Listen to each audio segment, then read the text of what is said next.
What's happening, YouTube? We are in the building. It is me, and it's y'all's favorite Nita the Diva, and also Muchella, who hang with the fellas and the Diva today. How you ladies doing? Hi. Okay. Doing great.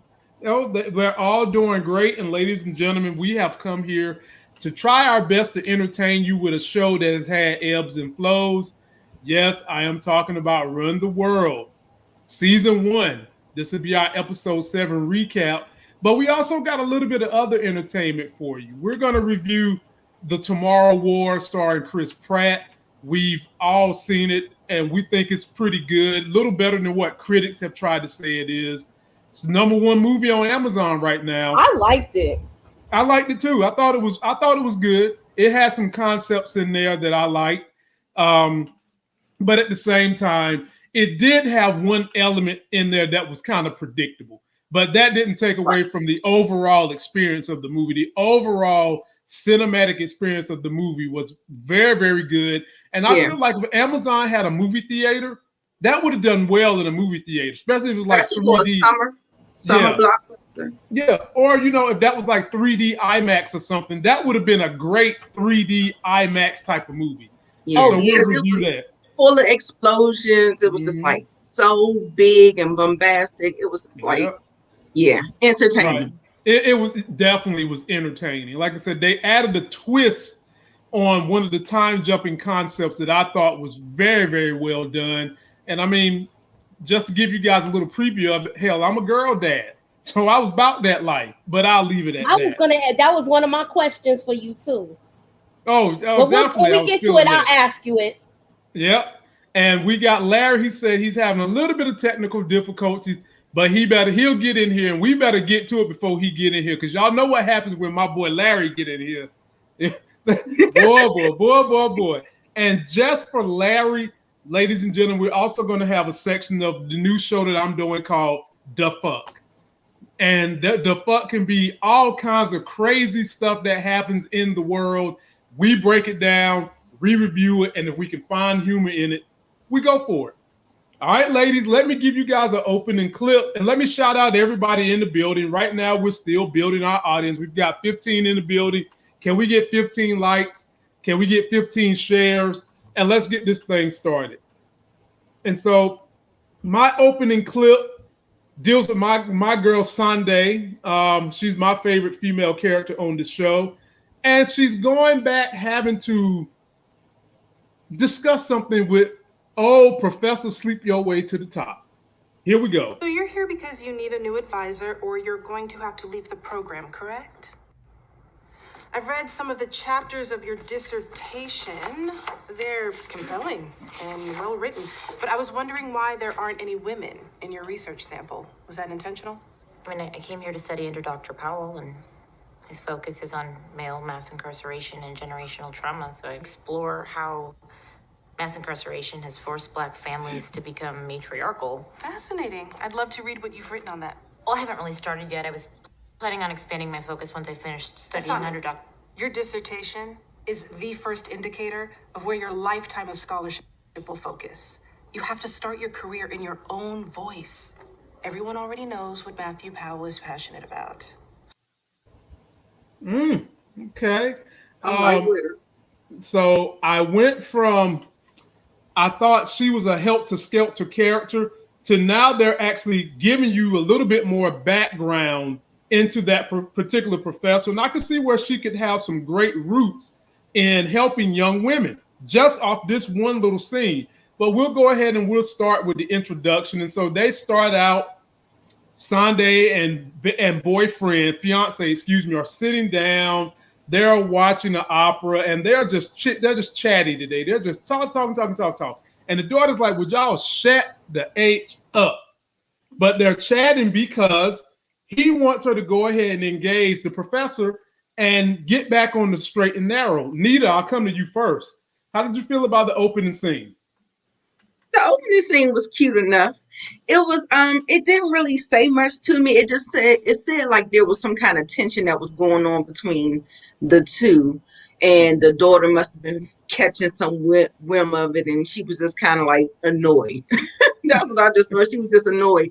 But I thought it was a cute scene because she is a mess. That's the boss baby right there. Mm-hmm.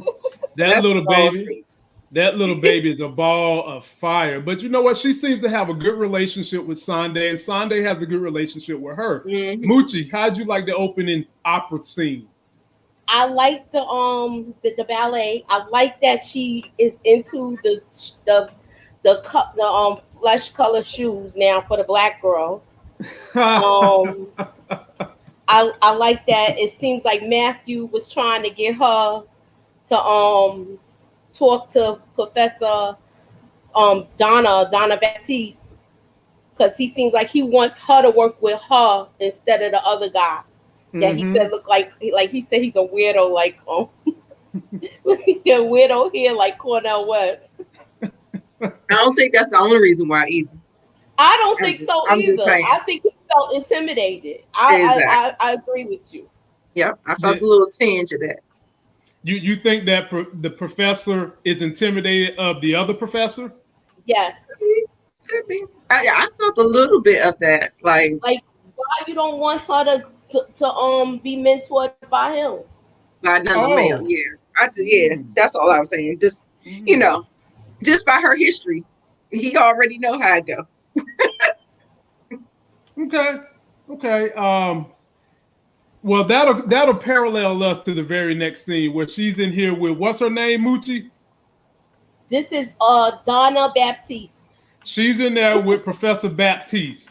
Now, maybe y'all did get a feel of him being jealous of the other professor, but it seems to me like Donna Baptiste could be a hell of a good mentor. Forget how she feels about private life. Forget the last time we seen her, she talking about sleeping your way to the top. Forget all that. Let's just talk about what she said in this office about the things that Sunday should be doing, which I thought was good, and possibly being her mentor if Sunday can get this 15-page paper done. Moochie, I'll start with you. Give me what your insights were about this scene. I felt like she wanted her to find her own way and not follow Matthew. And I was all for that. Yep. She wants her, because right now she was doing her whole thesis, her dissertation on everything that her and Matthews was into. And now she needs to find her own way, and that's what she has her doing, instead of she wants to know what she thinks. Right. And I was with that. I was too. And I'm glad they I'm glad they broke the ice and cleared everything up from the party situation.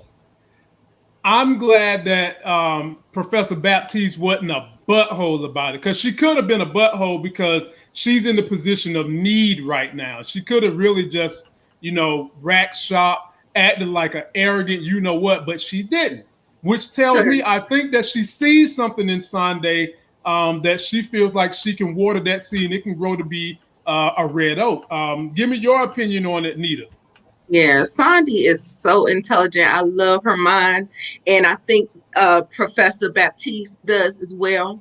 And what she really pointed out to Sandy was how male identified she was. She wanted her to find her female voice and not always look through the gaze of the male. We do that enough, don't we? So we need more women to look through our gaze and our perspective. And she hit it right on the dime. She said it, and she was like, that's great. Now run with it. Now, what do you got to say about it? She was like, well, I didn't do any research and all of these things. But so, like she said, she gave her that motivation to just, come on, give me a 15-page paper. What can we do? You got 3 days to knock it out. I'll let you know whether or not I'll be your mentor. So I enjoyed the scene. I enjoyed it. Cool. All right, we're going to get to moving on here. And this little girl is so funny to me. So Sunday's in there working on a paper. Oh, we got the living legend in here. I'm about to let him in here. Larry's in the building. We'll get to him in just a second. So Sunday's writing the paper, and the little girl who has a very expanded vocabulary, she says, I need a beverage. Can we go to the store? She didn't say, Mama, give me some juice. She didn't say, Mama, I need some juice. She said, I need a beverage. So they go to the store and damn. Look who's at the store, got out his meeting early, having donuts and excuse me. It wasn't donuts. It was, what was it, Moochie? Scones. A scone and coffee. And that ensues to they get back to the house. And Sunday really tells us how she's feeling. You know, she's got this paper on her back, which is going to be, connected to her career. She's with this man. And now there were some things I felt like she should have used a different tenor. She throws in his face that she's not the daughter's mother, but she is playing that role because she wants to marry this man. However, she also feels that he's been neglecting a lot of the roles that two should be playing in a situation where you're both professional. And I can understand that. And so, Larry, since you're first to get in here, you're last to get in here and the ladies have spoken, go ahead and tell us what you thought about this whole scene. I thought Sandy ain't shit. No, you didn't. I did. Did you really think that? I did, because I'll tell you part of the reason is because she's up there acting like she's all in. She's putting it forward like she's all in on this, and she moved into his place and she's giving him attitude like I'm all here and I'm all in for you. And yet she hasn't given up her apartment. And so she's clearly working with a fallback plan. And you didn't know that yet in this scene, though. No. Okay, I don't know it in this scene, but I know it now. And so, okay. Well, go back. Like you didn't know that. Do you still think she ain't SXIP? Well, she still ain't caca. In this scene, I felt her pain a bit in this scene, because here she is. He knows that she has something to do, that she has this paper that needs to get written, this 15-page paper in a matter of 3 days that need to get written. And instead of him saying, okay, let me go ahead and take all the burden off of you for the next 3 days, he's up there having coffee and scones. And look at the look on his face when he got caught, looking like Cuba Gooding Jr. little brother. He just got looked at. He like, what? The what? Regardless if they were married or not married or whatever, he should have taken all of the burden off of her. He should have just said, look, don't worry about it. I got my daughter for the next few days.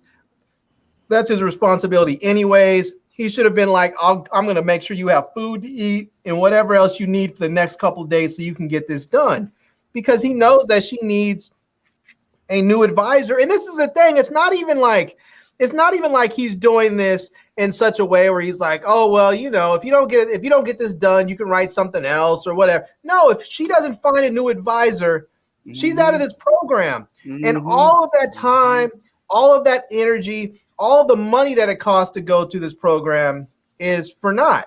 Right. And so, and to be honest with you, he needs to really protect this situation with her, because if she doesn't find another advisor and she really gets angry over it because they are like trying to put her out, her last resort really is to go to the ethics board and be like, look, this wasn't a relationship I wholly wanted. I was sort of forced into this. And then when it blew up, I was sort of forced to have to say something.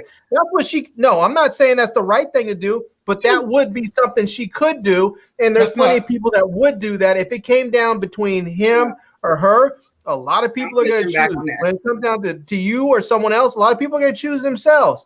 And if he's not going to protect her, she might have to find herself in a position where she has to protect herself. And so, he needs to look out for her. Are you backpedaling the Sandy ain't shit comment? Because it sounds like in all of what you just said now, you backpedaling that. No, I'm not backpedaling. Sandy still isn't shit. But just because you didn't do something in one area doesn't mean that you're not shit in another. She still ain't shit. She's still up there acting like she's up there living all in while she clearly has a backup plan. That's like someone who's sitting up there saying, oh, I'm all in love with you. I love you. Let's get married, while they have a jump off just in case the main chick falls through. She don't even have a ring. She's sitting up here doing wifely duties. She's don't have a ring. She doesn't have any guarantees.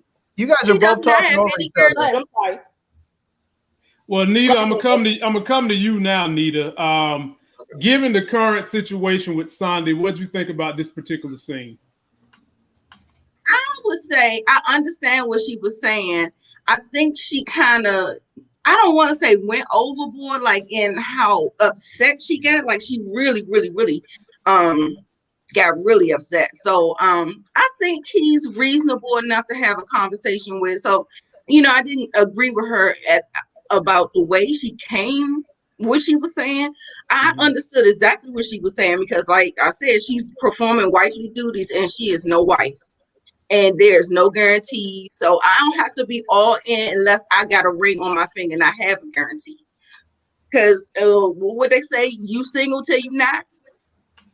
Well, let me ask you this. We can't do this with hold it, damn it. We can't do this with everybody talking over each other. I'm the moderator and the host. So I'm gonna give y'all an opportunity to go back at each other. Now I'm on the edge tonight. I'm gonna warn y'all. No talking over each other or we will end this shit like a bad habit. I'm going to get to you, Larry, and I'm going to go back to Nita. Nita, so are you saying that because you don't have a ring on your finger as a woman or a man, are you saying it's okay to keep secrets when you're trying to be monogamous? Is that what you're saying? So it would be okay if a man is telling a woman he's all in with her, but he's still got something else he's hiding from her that he's not in case it goes wrong with her. Are you saying that's okay? I don't really, it doesn't bother me. It does not bother me at all. And I y'all can say it's a lie. I could just say he didn't ask. He didn't care. He didn't ask. She moved in. That's what he wanted. That's what she gave him.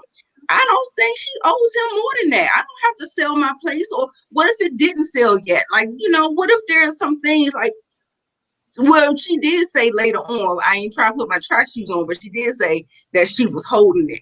But at the same time, you need your space too. Okay, Larry, pivot back to what you want to say. First of all, let's get to why you're upset and on edge tonight. Are you all right? Oh, I'm good. I'm just sleepy. I'm tired. I'm just sleepy and tired. That's it. All right. Well, you know to hit me up. You need to chat about anything, ain't man. Nothing like that. I'm just sleeping tired. Ain't nothing like that.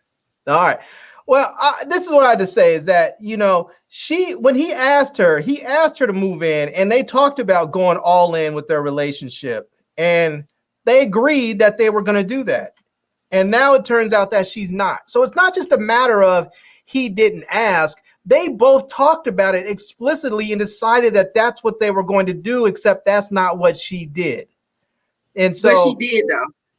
But she didn't because she's holding back and she's keeping a backup plan in her apartment. So she didn't go all in means that you get rid of your backup plans. If you're getting married to somebody, you can't keep your B team on hold while you're married and say, well, I don't sleep with them. I just keep them there on injured reserve in case you start acting a damn fool. I have something to turn back to. That's not the way. That's not what going all in means. All in means that when you go all in, if it all fails, you have to start again because you gave all your old stuff up. And she's not doing that. She clearly is not doing that. But he didn't though. He still get to keep his stuff. So if things go south, I just be ass out, but you got a house. Like, because how does that work? First of all, she lives in her place is student housing. He lives in a nice ass brownstone that he owns. So as far as her moving into his place is because his place is a whole lot nicer. And generally, because she's in student housing, you can't move non-students into student housing. Only students can live there. So it's not a matter of, well, he can move to her place. That's just simply not an option. Right. Because you can't have non-students live there. Yeah. Moochie, jump on in here. I'm not going to discuss my thoughts on Sunday and the apartment till we get there, because I do have questions about that.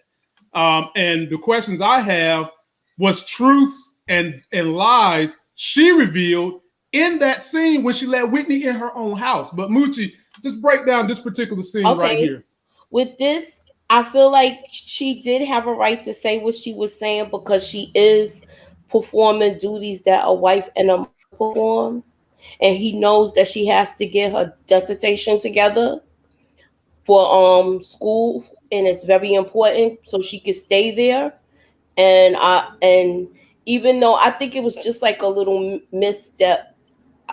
I worded that way because he probably happened to be just walking home and, let me just stop here and have some coffee. I don't think it was that deep. It wasn't intentional, for. I don't think it was intentional. Right. I think it was just like, not for him. It wasn't for him, but for Sandy it was. For him, it was like, I'm gonna just run in here. I guess in his mind, he's thinking, okay, you ain't expect me to be back home to this time. So, like you said, I'm gonna catch up on whatever the hell I'm doing, then I'm gonna get there. But he also knows she's there not being able to get anything done because she's kind of watching your daughter, kind of not. Even though the daughter's kind of an age where she can do things on her own independent of an adult, she still is kind of, giving cover for the child while he's not there. So I don't like, it wasn't a big deal for him. They still require some attention. Yeah, right, enough. I mean, you can sit them down and tell them to entertain themselves, but they still want attention. And I believe that she likes interacting with Sandy. Sandy likes her. Yeah, she do. Go ahead, Larry. I want to point out, I saw in the comment section that some people were saying that, and Nita co-signed on it, saying women get no credit, and talking about, she's up there doing whatever and getting no credit. But here's the thing. He's also doing duties that are typically thought of as husbandly duties, like providing food and shelter for her. He lives in that nice ass brownstone that there's no possible way in hell that a graduate student can afford. And she's not affording it. She lives there and he's paying for it. And that is something that he's providing. So while she provides some things that are non-material things that are, providing emotional support for his daughter, or watching her, or cooking or cleaning, some of the things that people often think of as wifely duties. I don't want to lump them together because I know there's plenty of households, including mine, where those duties are split. But he's doing things that are also thought of traditionally as male husbandly duties. He didn't move her in and ask her to pay half his mortgage. He's not moving her in and asking her to pay anything for food. It seems to me like he's providing the stuff that a husband would normally provide. And so if he's providing husbandly duties and she's providing wifely duties, I think it's sort of ridiculous and unfair for people to sit up there and say, well, she's providing this. And so, she should, she's providing this. And so we should go ahead and put her on some elevated level. Well, he's also providing the same thing on the other end of the spectrum. My whole thing about it is that he is not unreasonable. Now, I can see if we was talking to somebody that is unreasonable. Now, by all means, I've seen him be reasonable. Like, I just think that she needs to communicate with him. If she established her boundaries, he respects them, then we on the same page. That's all. You just need to communicate. And I'm not trying to say one is better than the other, but at the same time, that is his responsibility that she is taking on. Well, now, don't y'all feel like most of the men on this show are pretty reasonable when it comes to you can approach them and communicate with them? Right. Here's my personal belief, and this is just me. Other people will feel differently, obviously. I don't think you should live together until you're married. I think of him simply saying, okay, we've been caught, we're out, they know about us, let's get married. Let's get married, yes. And you come and move in, and and we're married now. That would have been fine, and that would have been cool. Everything would have been hunky dory. When I got married, I told my wife, I said, I don't want us to live together until even when we were out here. There was a period of time when she had given up her apartment, and right before we got married, and it was like a week, and she went and stayed with a friend. I was like, we said we weren't going to live together before we got married. Why are we going to go back on that 1 week before we get married? So we didn't. And I think that's the way it should be. There's no confusion about, I'm doing wifely duties. I'm not a wife. Well, if you're a wife and you're doing wifely duties, okay, you're a wife. Okay. Yes. I totally agree. I mean, I think that's the easiest solution is just to marry the chick. And if you don't want to marry her, then, I mean, as my mom used to say, this is part of the woman's responsibility too. If you don't give up, Don't Why go buy around. the If cow if he you wants getting the the milk milk, for make him buy free? the cow. Yeah. You know, if he doesn't want the cow, then you don't get the milk. Well, he Yeah, getting the Lamar, milk, he the like eggs, the juice, and the water. I mean, I agree with some of that, and some of it I don't agree with. I just think it really depends on the maturity of the people involved in these various relationships y'all are talking about. That's how I think. I think as time goes on and people are used to living in more non-traditional, households and relationships, I think the attitudes will change and some of the ideas of what are expected between men and women and wifely duties and husbandly duties will change over time. But when you come from a traditional background where you think of wifely duties are this, husbandly duties are that, and then you move into a non-traditional household where you guys aren't husband and wife, well, then people might start feeling some resentment, like, why am I doing all this wifely stuff and I'm not a wife? Why am I doing all this husbandly stuff? I'm not a husband. The best way to resolve that is either to, one, become husband and wife, or two, live in separate households. Well, explain to me, if you're committed in a relationship with someone and there's a plan to get married, what are you doing differently from a wife other than you're on paper, you're married and you don't have the ring? It's not just on paper, though. That's the thing. People often say it's on paper, but as a married person, that when you say those vows and you take that oath before God, that there's something that clicks inside you that says, this is different. This is not just a boyfriend or a girlfriend. This is my wife, and I owe her something now, and she owes me something. We are a single unit. No, that didn't Okay, click well, with me. For me, it clicked when I said, you are my one. I am with you. We're getting married. It was already clicked in. When I committed to her as a boyfriend, I was fully committed. And we was moving as a unit then. And when we got married, the only thing that did was solidify what we had already did with the paper and the ring. Well, then it's different for you. Then for me, it happened when we set our I do's. I knew I wanted to be with her forever, but I also knew that until there was this bonding between her and I and God, that things could have gone awry, and she could have went away somewhere. I could have went away somewhere, and then we found other people. So for me, once we both said I do, it changed things for me. And so maybe that's one of the things. Maybe it's different for some people. It sounds to me, though, like those people are not thinking like you do. I think maybe they want to think like you do, but they don't, because they're still very much in the mindset of wifely duties, husbandly duties, and they're feeling some sort of resentment because they're thinking, well, I'm performing wifely duties without the wifely benefits or without being a wife. And so they still have that mindset of, I should be married before I have to do all this. Even though they're doing it, she's still feeling in her mind somewhere, if I'm doing this, I should be the wife. Doing it and feeling unappreciated, right? So she did say she felt unappreciated. She said, ever since she walked in, she didn't have to, he never picks up nothing off the, she said he never picks up a dish, he never does this, never does that. He takes for granted she's going to watch the kid all the time. So, I mean, like you said it in the first segment when you first came on, that he really should have been more attentive during that time and space where he knew that she had business to take care of. Even though he had that little meeting and all that stuff, I just think that's where, like, I don't even think we would have got that blow up if he came home and relieved that whole situation where she could focus and stuff like that. I don't even think the conversation would have happened. But she just got teed off. I agree. It's one of those things. I think it's the same way, and I don't even think it matters about the kid so much. It's just a matter of when people have stuff that's going on in their life that keeps them occupied, that someone needs to maintain focus in their life for a period of time, that you take care of everything else so they don't have to. It's just like if you get sick. If you get sick, you don't expect your spouse to get up and cook and clean and do their half of the chores. You just say, stay in bed, keep your focus on your health, get well. I'll take care of the other stuff. And when you get better, we go back to normal. There's nothing different if someone has to write a 15-page paper. You take care of that. I'll take care of this. And when it's done, we go back to normal. Right.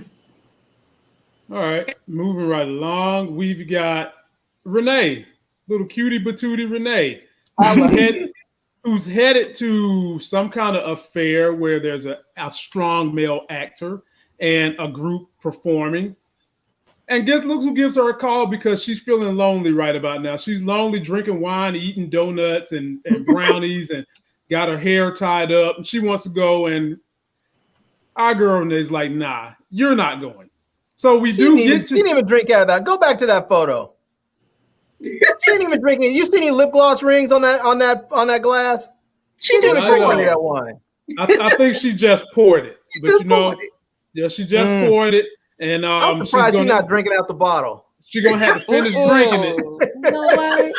She's gonna have to finish drinking it because she ain't getting in this party. But then when we do get to this event and they're dancing, we get to meet old Romeo Cornell right here. He's some kind of big shot actor or something to that effect. Emmett Wolf. And they're talking. This is that his publicist, Moochie? Yeah, that's his publicist. Okay. And to make this very long story short, because the only thing that was drama filled was the fact that he walks in the bathroom, out pops a Hispanic jump off, and the homeboy just sitting at this table pulled out a picture of his wife. Well, I don't know if she's his wife or not, but whoever it is, he claims to be committed to this woman, and she's about to have this baby. Nita, you back on deck. Break down this whole entire scene. Well, are we getting to the drama of the scene, or are we just keeping it light? Like, no, you can do the whole entire thing. Whatever floats your boat.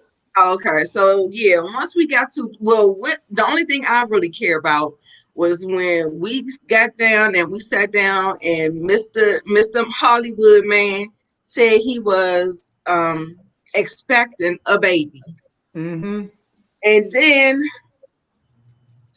Ella goes to the bathroom and hears the back end of a session with him and another woman. What kind of counseling session? A therapy session? A session. Session? What kind of session are we having up in there? Clapping session. Clapping those sheets. Oh, y'all like the sound effects? Yeah, I know, Moochie. Wait a minute. Moochie, them sound effects is, boy, I'm scared of them sound effects. Go ahead, Moochie, jump on in there, man. Jump on in there. Bringing up some memories. Oh,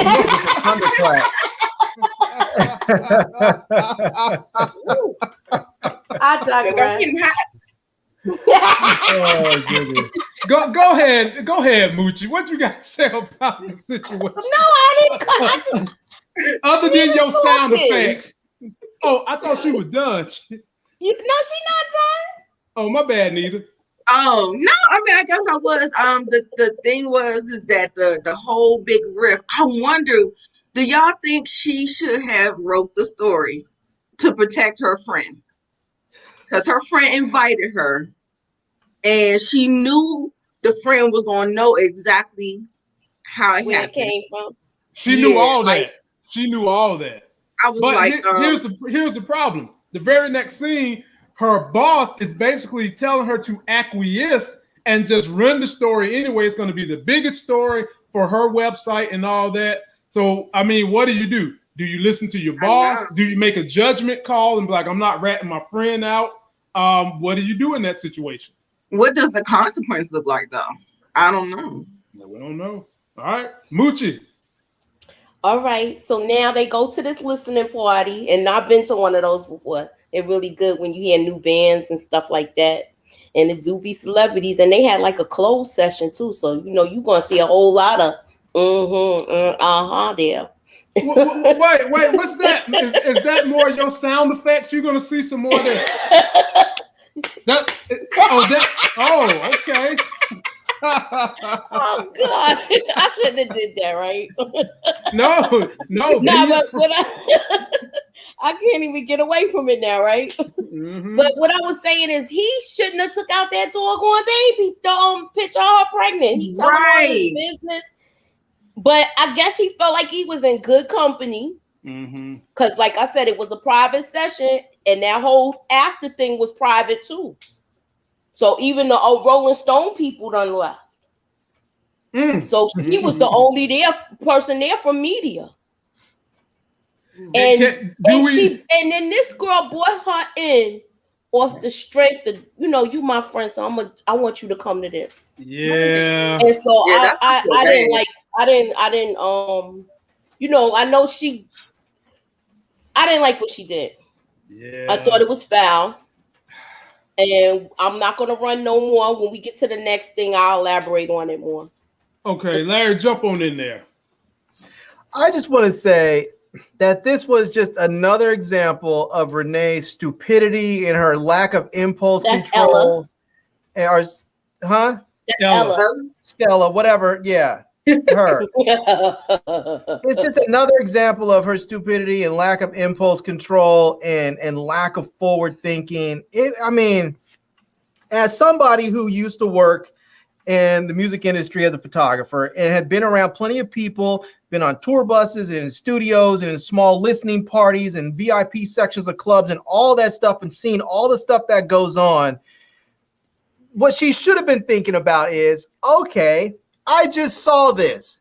This is a very nice chip to have in the game. Now I can publish this story and torpedo this guy's relationship and destroy my friendship and my relationship with his publicist, my friend, or I can simply go to her and say, hey, this is what I just saw. I'm being pressured to write a story about it. What could you offer me in exchange so I have something better?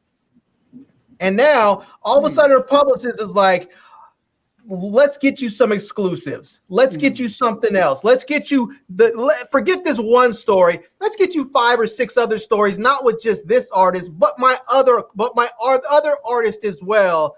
And you parlay that. Not only it was a parlay that was in the works because she was getting ready to work out something where she was going to talk to that group that was on stage performing. Yeah, that's my point. She blew up all that. She blew up that relationship and everything that could have come from it. What you do in those situations is you simply say, okay, what can I get out of this? This dude obviously is caught. He doesn't want to get outed. And so what you do is you simply tell the woman, this is what I have. And then she's going to say, okay, I don't want you to run the story, so let me give you something better. Let me give you something that's exclusive. Let me tell you, okay, you're gonna get the first story and pictures of the new baby, or you're gonna get the behind the scenes when he's on tour, when he's doing this or that. You're gonna get something else that's gonna be just as big or potentially bigger, or you're gonna get a number of stories that are gonna be big, so that you don't run this one. And she has other artists that are on her roster too, so you can get in on the other rosters. There's so many times I know for a fact that people have said, this guy's cool, he can come on our bus because he keeps his mouth shut. He shoots photos, he puts his camera down when he needs to, he picks it up when he needs to, and when he leaves the bus, he doesn't say anything to anybody. And you continue to get work when you learn to keep your mouth shut.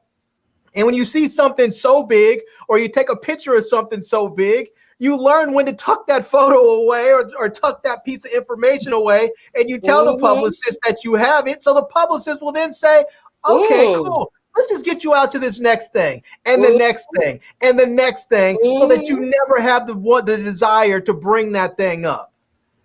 She screwed herself entirely. I have a question. Okay, so let's say I'm the publicist. Let's say I'm Larry's publicist. I seen him, and somebody seen Larry doing something he ain't supposed to do, no matter what it is. All right, and they come to me and say, Lamont, everything Larry just said, you're his publicist. I seen him doing this. I don't have no photos, but I've seen it with my own 2 eyes. What you gonna give me sounds like blackmail to not publish this. Can you give me some exclusive gigs later on? You know what I would have said? I would have said, Larry, someone's trying to blackmail us. I ain't giving them shit. They ain't got no photos. I ain't giving them nothing. And then what you do, Larry? Then you run the story if that's what you want to do. Oh, okay. Okay. But you talk to him, and you say, hey, this is what I saw. I'm being told I should run this story.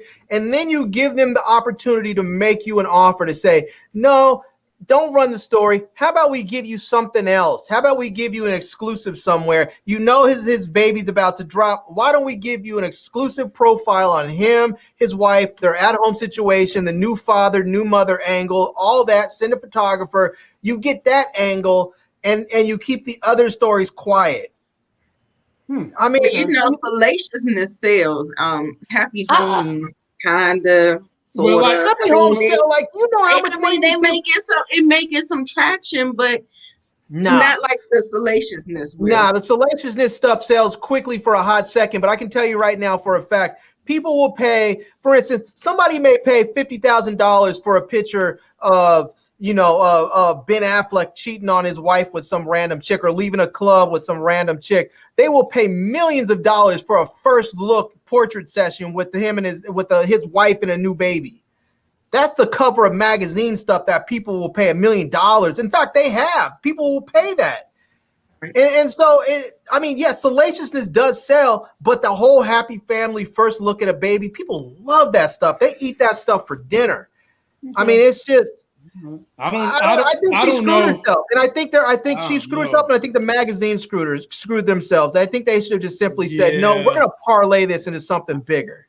I feel like she shouldn't even have told Barb because that was her homegirl. Exactly. That's how I feel. I feel like that's my homegirl I went to school with, and me and her is real tight. Even though we don't see each other, it's like she was the type of friend like y'all don't see each other, but it's like as soon as y'all get back together, it's like y'all never was spend time apart. Yeah, I feel like she had to tell Barb. I feel like she had to tell Barb because she had a professional responsibility to tell her editor. But she was supposed to be there. She was there as a friend, not as a reporter. Right. She wasn't on the assignment. She wasn't on the list to come there like that. Okay, then maybe she doesn't tell her. She wasn't. When she was going to those movie reviews, those movie reviews, she's the last person they talk to. If she was just there on a personal tip, then fine. But from my understanding from watching it, was her friend, who's the publicist, invited her because of what she does, because she knew that her artists were going to get some good publicity off of her. From my understanding, she was invited because of her profession. And not just for that kind of news. No, not from that news, but she was invited there because of her job. She was invited because she was going to be able to write something about this new artist to, in their online magazine. And it just so happened she stumbled onto another story. But I think she should have. I think because she was there, because of who she was and what she did, that she owed Barb the professional responsibility to tell her about it. And then tell her, I think we should probably parlay this into something else. She already went in there, and this is part of the problem. She's there as a journalist, and she's going in there with this sort of like moralistic idea. Oh, what makes men think it's okay to cheat and blah, blah, blah, blah, blah. I mean, you were there as a music reporter. You're there as a culture and entertainment reporter for this group. You saw something else happen, and now you're placing all kinds of moral judgments on it and saying, she wrote that article because she wanted to attack what he did.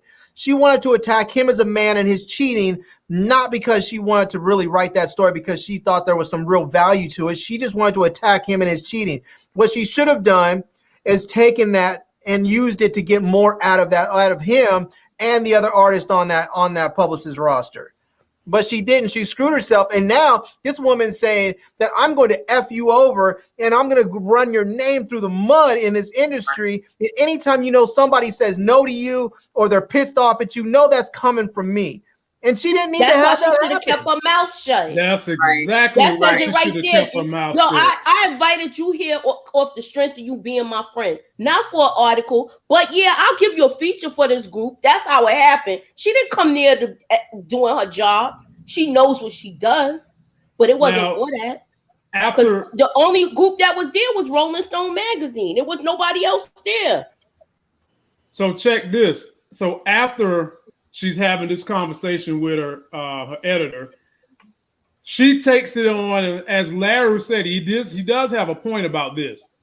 She already kind of had it in her mind that men, this is what they do, to the point where she's trying to have one of them. What kind of session you call it, Moochie? A smash session? Oh, them cheek section. and she makes a comment to him, and he's just like, I don't care what they do. I don't like that sleazy mess. And he did take a jab at her job and says, he took a jab at her job, but he also says she's better than that. A backhanded compliment. Kind of, sort of. And that just prelim to her just saying, you know what, get the hell out of my house. You ain't getting none of these draws. And Larry, I'll go ahead and start with you. Break this down for me. Yeah, this is one of those things. It was like, you could see it in her face. The moment she did that, she realized that she fucked up. You know, I heard Bill Duke in my head from like Menace to Society, where she's up there and said, you know, you done fucked up, right? You know, you done fucked up. Because that's what she did. She looked like, oh shit, I didn't kick him out of here on some bullshit that had nothing to do with us. You know? Mm-hmm. And he, you know, he said it, you know, like when she said, why are you talking shit about my job? And he said, you talk shit about your job all the time. And it wasn't like he was talking stuff bad about her. He was telling her, I think you're better than this. You think you're better than this. I understand you're doing what you do because you need to work, but let's not forget that this little thing that you're doing right here is not who you are. You know, you're just not. You're not as small as this job is. You're much bigger than that, and you need not get comfortable and think that this is where you fit in. This little tiny box is not where you fit. You know, and he reminded her of that, and she didn't like it and got mad and put him up out of there.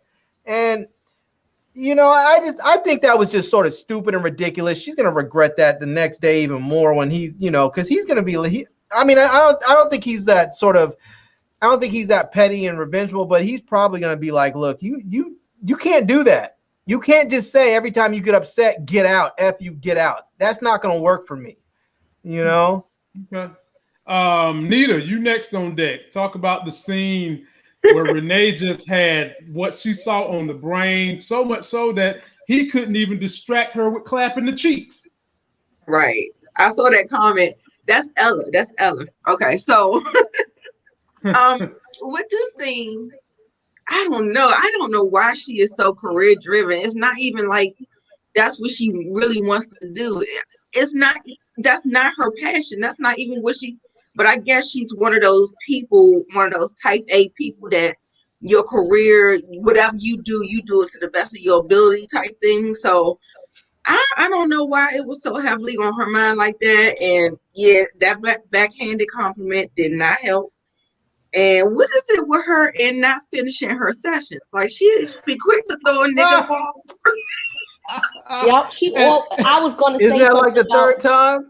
We can start calling her Madam Blue Balls, because that's like the third time she left the dude out there hanging. And yo, this is the dude she loves. Colonizer. This is the dude she loves. She cares for, and she's even giving him the blue. This is the dude she was trying to bury all the bodies with to make up for him, and she's even making him jump out without a parachute. Man, Lord have mercy.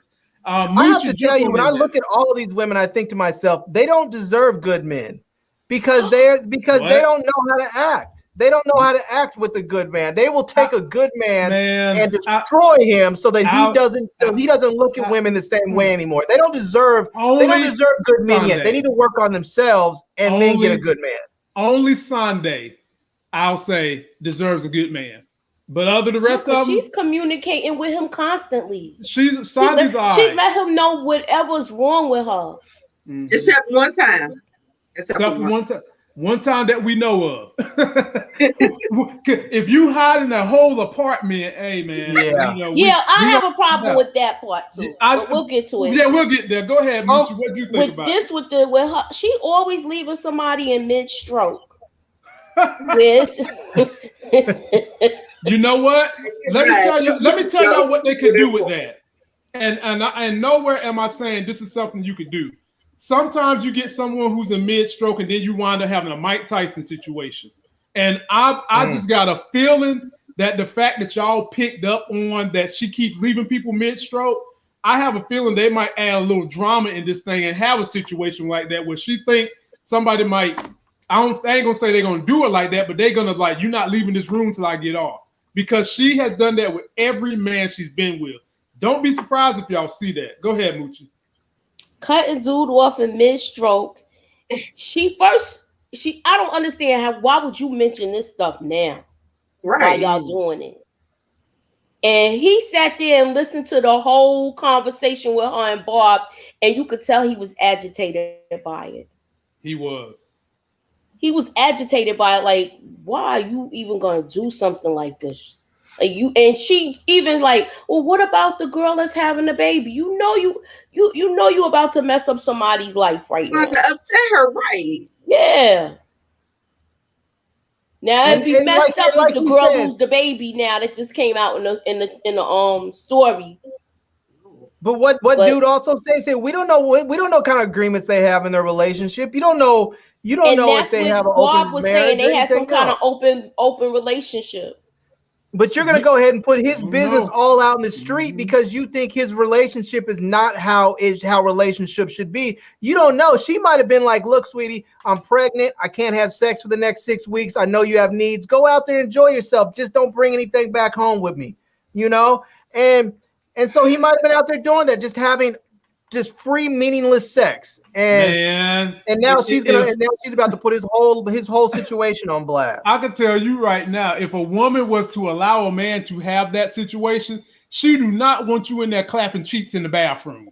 that damn near tells how nasty the woman is. She's gonna let you clap them cheeks in the bathroom. She surely doesn't want you going to spend. She surely doesn't want you to go and spend money to go buy and to get a nice hotel and wine and dine the chick, and she doesn't want you bringing her home. So, you know, hey, she don't want you in the bathroom either. It's got to be a median. You ain't got to take it to the Roach Motel, but damn, you ain't got to take it to the Marriott either. And you definitely ain't screwing in no bathroom. I just tell you that right now. It looked like it was a nice place. Maybe they had a nice bathroom. Okay. They sound like they was up against the wall and her foot was hitting the door. How about that? Yeah. Or they was over the sink or something. But because Ella couldn't even get in she couldn't even get in the bathroom. Remember, she pushed on the door. She pushed on the door. Mm-hmm. All right. Next, you get to kick off this one, Nita. So we get our girl Renee. Even though I'm totally parallel to Renee, I do have somewhat of a little soft spot for her. Not like, I would do anything serious with her, but I see some potential. And this little hazing she's going through with being divorced, I think and what happened in this scene might be the turn for Renee. So let's break this down. So Renee's chilling with a homegirl that works for her, and then comes in one of her college classmates, right? Works for L'Oreal, does the makeup, and Renee gives her this grand idea. And you know what? She's like, you know what? I'm gonna put you on. All right. Oops, wrong one, excuse me. So she's like, I'm gonna put you on. So Renee goes back and tells the people at her job, she's like, look, my friend got me XYZ with L'Oreal. And what do? They say, because you don't have enough seasoning, we're going to send old Romeo white dude in there. And that leads to Renee getting up, Black Lives Matter, and quitting. Then her homegirl comes and quits with her, which I'm telling y'all right now, I'm going to go ahead and make a prediction. After Renee goes through this, she's going to be begging for her husband to come back, because she's going to completely understand why the husband left his Wall Street job and wanted to find his passion, because this looks like some situation he might would have went through in his job. But Anita, I give it to you first. I hope not. I'm giving it to you. I'm going in a whole. Why would you not want a married couple back together? I'm going in a whole, because it's done. What's done about it? She Apparently said, they've been through this like 9 times.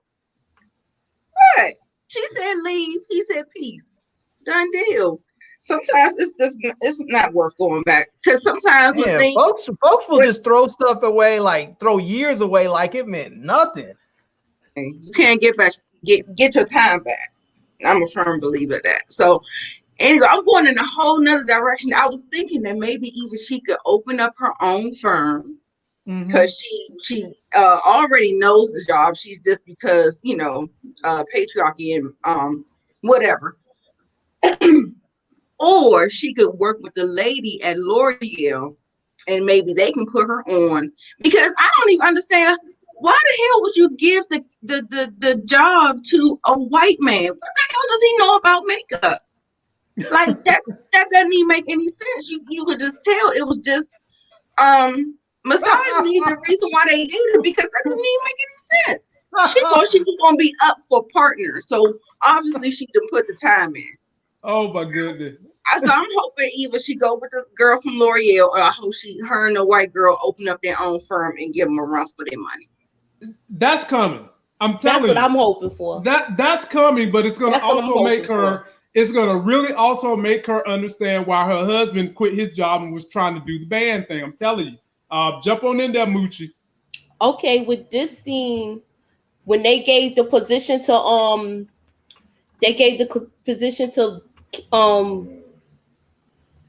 what's his name?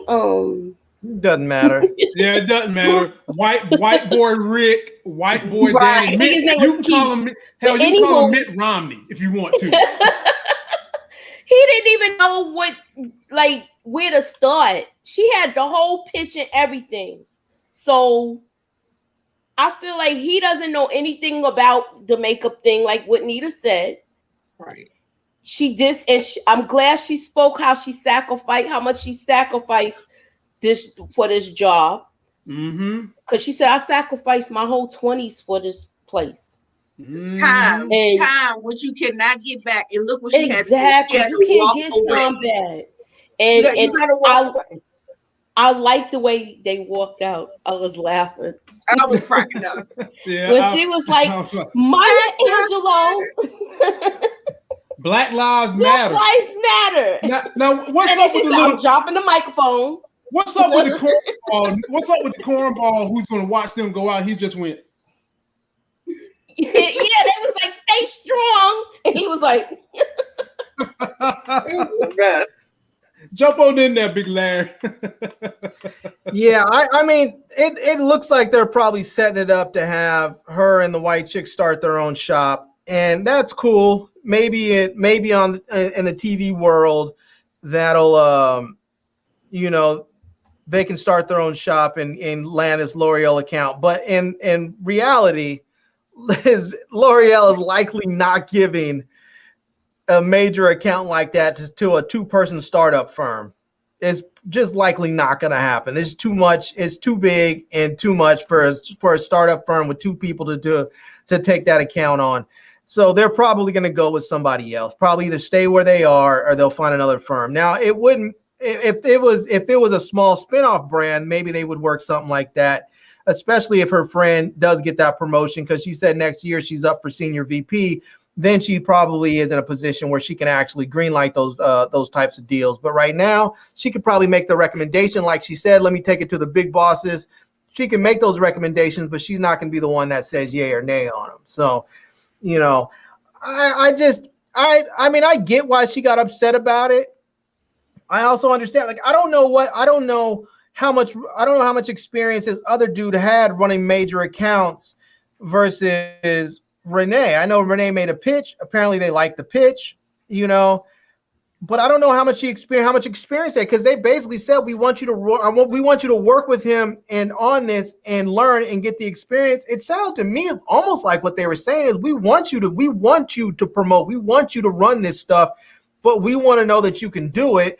And maybe they should have been grooming her sooner and faster and got her into a position earlier, but it sounds like they were trying to do it there.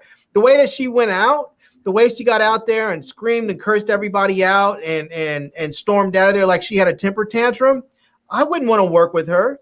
Never. I would if I heard that story and I was in that industry, I would never want to work with her. I would think that I would look at that temper tantrum and look at that as a representation of what she is possible of with my business, and I wouldn't be comfortable with that. And I disagree. Well, what would you say about her friend leaving with her friend just jumped up and left? Black Lives Matter. So what's the friend problem?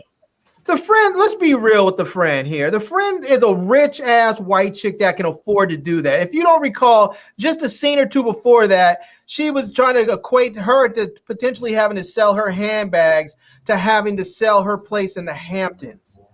Her friend is on a whole different. She's in an entirely different economic stratus than Renee is, and so for her to pick up and leave her job isn't mean dick. She can sell one of her mini homes somewhere and live for the next few years off of that.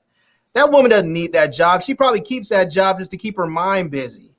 Well, so she sounds like a prime equity partner for Renee and whatever white girl who supports Black Lives Matter's name is. That's what it sounds like to me. Probably. But you know, I do equity agree with partner. you. I do agree with you. She's probably going to go through this thing. And I don't know if she's going to get back with her husband, but I think she's going to go through this thing where she realizes, crap, I think he was right. I understand why he left this job to do something that he really cares about, because we all know in these big corporate, these big corporate jobs in white corporate America, Black people are not promoted at the same rates and other people. And so if he's at this private equities firm, he might have been like, look, I'm generating hundreds of millions of dollars for you, and you're promoting this little dude that just came out of school 3 years ago, or this other guy who's a complete dimwit, and you're promoting him over me. He might have been like, you know what? I'm out. I want to do something else anyway, so I'm going to go do it.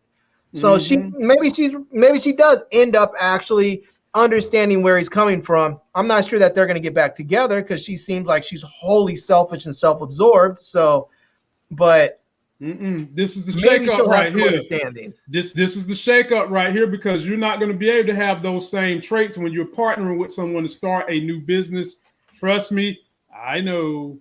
Do y'all think they're going to ask him to come back? Get with somebody just for that purpose? Is that what you were saying, Lamar? That you get back with him just for that purpose? No, I'm saying she's going to get back. I'm saying she's going to get back with him because the icing on the cake for her and their breakup was the fact that he left his Wall Street job, which was the lifestyle she was accustomed to pursue music. She never had a conversation with him. He was hosting a band that was playing in the damn subway. Okay. He was taking care of a band that was playing in the subway. Whatever. Something dealing with music. Whatever dealing with music.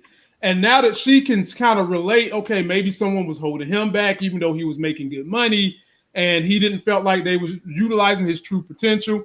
He wanted to do something different. And now that she's actually going through the same kind of process, she might be like, you know what? I kind of understand what you was going through. Maybe I was a little hasty. And they keep breaking up, getting back together as if they don't want to separate in the first place. This might be something to open her eyes to understand that last situation that was the icing on the cake that made them separate. That's all I'm saying. Remember, I don't know. Well, we don't know if the wedding's going to happen, but I'm not sure. Yeah. Remember, he's in the wedding. Sure that I would want to come back because I'm not. No, but he's in the wedding, so she's gonna see him. Okay, right. But okay. I'm not sure I'd want to come back if I was him, because I would feel like I don't think I can't trust you, for one, because anytime I do something that you don't like, you're gonna feel that it's okay to just throw the whole marriage away because you don't like something. And on top of that, the second that you don't feel like you don't like something, you want to throw the whole marriage away, and then the next day you want to go and jump on some new dick. You want to start running around with some new dude, calling community peen, seeing if you can hook up with him, or hooking up with some other cornball that you said that runs some Wall Street something or the other. You're just basically thinking, I'm gonna go find something new to jump on in the next minute. Who wants to be with someone like that? Right, I wouldn't. Apparently he does, because he kept right on coming back, and she kept right on going back. And we'll see.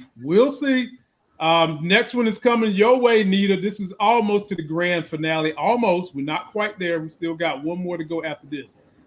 Oh, Lord. So Ola and Whitney, they in relationship counseling. And I don't too much care for this therapist either. But he did make one good line. That I think can have some truth to it. He says, absence makes the heart grow fonder, but too much absence makes the heart wonder. And throughout this whole entire session, Ola's saying all these good things. He's saying these positive things. He wants to spend more time with his wife. They both have demanding jobs, and he just needs to find a way to spend more time with her. All the while, she's just in there seething in her guilt, her frustration. Nita, Take the floor. that counselor thought he was funnier than what he was. He was up there acting like he was in a comedy show. He kept on making these jokes, and they was just kind of like, okay. Yeah, he was a goofball. I mean, didn't nobody need to know did nobody need to know about his wife and their sexual predilection? Ain't nobody need to know all that. He was too. The only thing he was good for was that one line about the absence makes the heart grow fonder, but too much absence makes the heart warm. That's all he should have said. They could have done all the rest of the talking. Yeah. You know what? The one thing that I see about Whitney, I feel like, and then I wasn't on the panel last week because some things, but I remember in that therapy session with Rosie O'Donnell, and most of her friends kind of look at her like she's not being herself, like she's not her authentic self, and I don't think she even knows who that self is.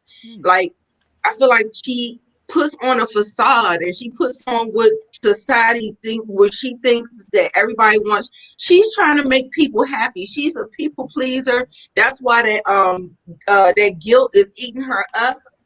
And because she just like, oh no, I messed up. She is just really not being her authentic self. And she really needs to work on herself. And if you miss out on your good guy, girl, I don't know, girl. But Nita, I gotta say this. He's a good one.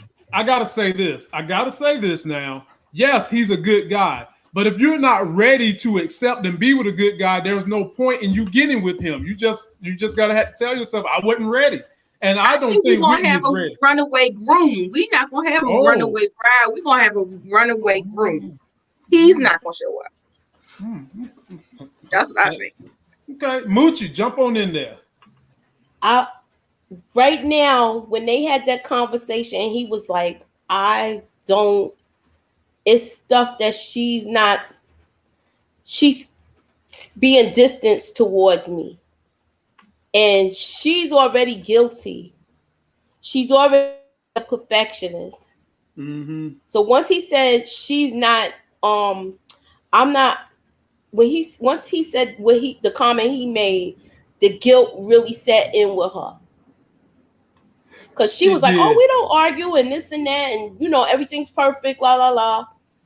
And once he hit the nail on the head with that, that's when all the guilt overwhelmed her. And you remember her mother said the exact same thing at the dinner table, saying that you don't open up to me. She has this wall up with people that she's supposed to be the closest with. Her mom, her fiance, and we know the wall for that. The fiance is pretty much about the cheatation, but this wall with her mom, I don't know what that is, but it's some kind of character flaw that she needs to work on.